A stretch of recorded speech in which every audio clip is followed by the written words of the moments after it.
Hello, everyone. Welcome to Developing Palates. I'm Aaron Loomis coming to you from the Drew Estate Studio. With me today is Jiunn and John McTavish. How you guys doing? Not bad, not bad. Doing well, Monday. man. Slanja. So today we are talking about the Zino Platinum Crown Series Limited Edition 2020. This cigar is a double Robusto, 5-inch by 60. It comes out of the OK Cigars factory in the Dominican Republic. The wrapper is Ecuadorian Habano. Binder is from Honduras. The filler is from the Dominican Republic and Honduras. Price point is $25. Cigar was released in November of 2020. So with all that out of the way, June, what was your overall experience like with the cigar? This first draw, I was like, "Yep, this is Dominican tobacco. This is going back to that. This doesn't have the 2002 allure that I like so much." They cheaped out on you.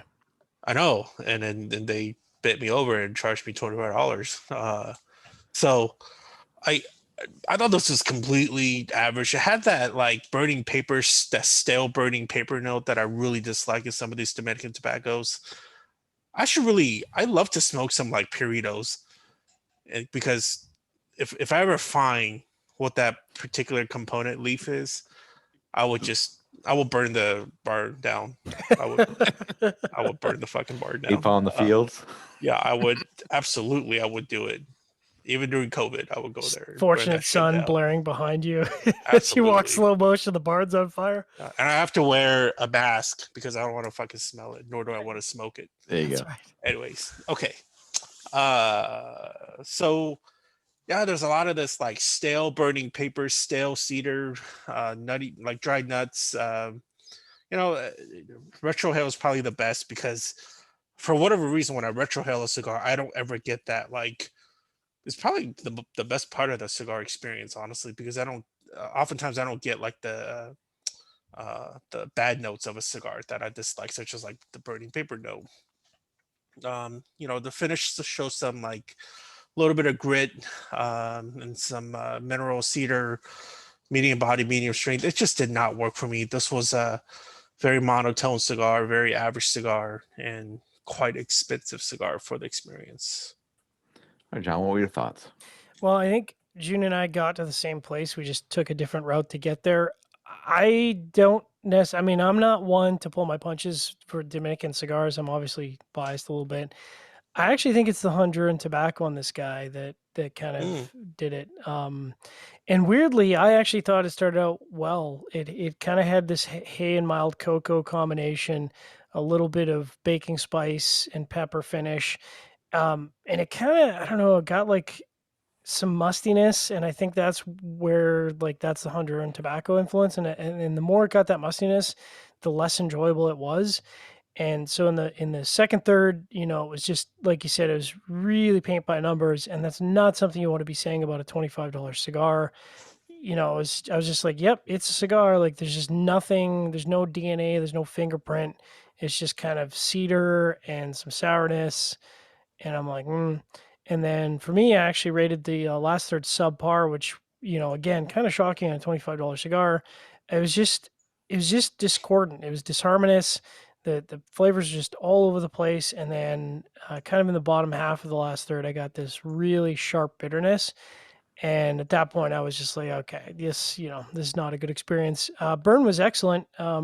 Ash held on about an inch and a half and actively resisted being knocked off. So I was like kind of smacking on my stinky ash knocker and didn't want to come off. So I'm like, all right, well, at least it's constructed well.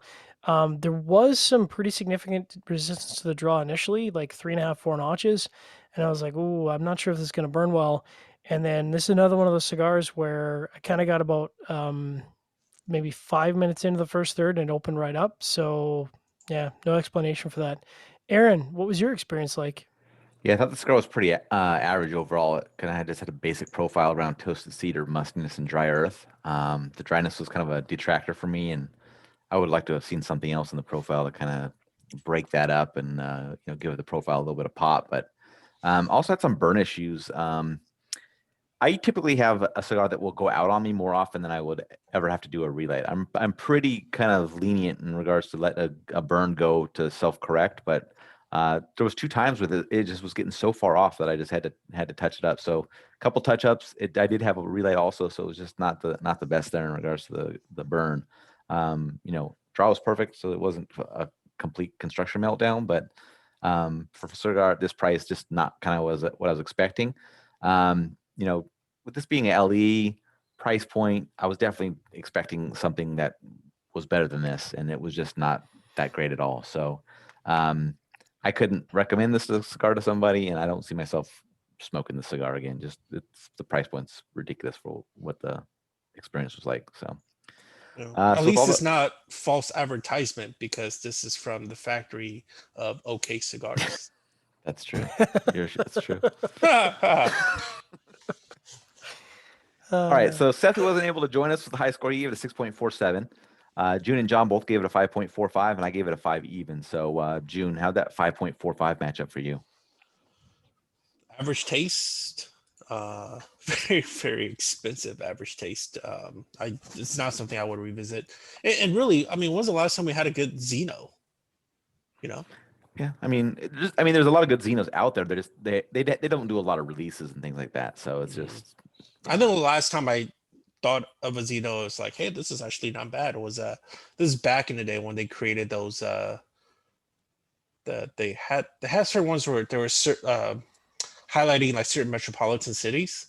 Yeah, like LA one or whatever, and they were out at steep discount, and I thought it was pretty good for the steep discount. But then again, back then it was not from OK Factory, so it was correct advertisement again back then. Right. All right, John, 5.45. Yeah, as the voice of reason, obviously echoing a lot of what Jiunn said. And, I do, we don't talk about price as a part of our scoring because it doesn't factor in. But I think you do back yourself into a corner when you talk about a cigar that goes over $20, because to be frank, my expectation at that price point is you really got to deliver at least a 6.25 experience. I mean, really, we should be asking for a minimum 6.5, because there's a lot of cigars out there that are like $6-7 and they deliver a much better flavor experience. So it's really hard to justify that. And this wasn't a case of where it was just kind of mildly good. This was a pretty average experience overall. Yeah, my 5 even matches up perfectly. I mean, it's a below average flavor profile with a not good burn. So it just kind of made it right at that halfway point. So unfortunate. Like I said, it's you drop $25 on these for all of us to review it, and doesn't do that well. So it's kind of a disappointment.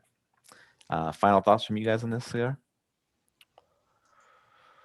I'd like to smoke the good Zinos. I have heard, I have heard people talk about past, releases, where they said it was kind of pretty epic. And so I think maybe I was expecting a little bit of that going in, but, I think they need to rehaul like the sales and marketing department over there at Zino. Change it from OK Cigars over to the RG factory, which is the Real Good factory. Yeah, I would do that. Yeah. All right. Can submit that to them and see what they say. They'll probably tell me to fuck off. That's right. Your $25 doesn't buy you a lot of not a lot of pull there. Who are you? I'm a cigar reviewer. You should look me up. My name's Jiunn Liu. I'm a big deal on the internet. I'm a big deal. All right. If you just get this video on YouTube, be sure to subscribe to us. Also check out the full written review at the website, developmentpalates.com. Follow us on all the social media on Facebook, Instagram, Twitter, all those good things. You can catch all of our review recaps on podcasts as well, iTunes, Google Play, and Podbean. Thank you for tuning in. We'll catch you on the next one.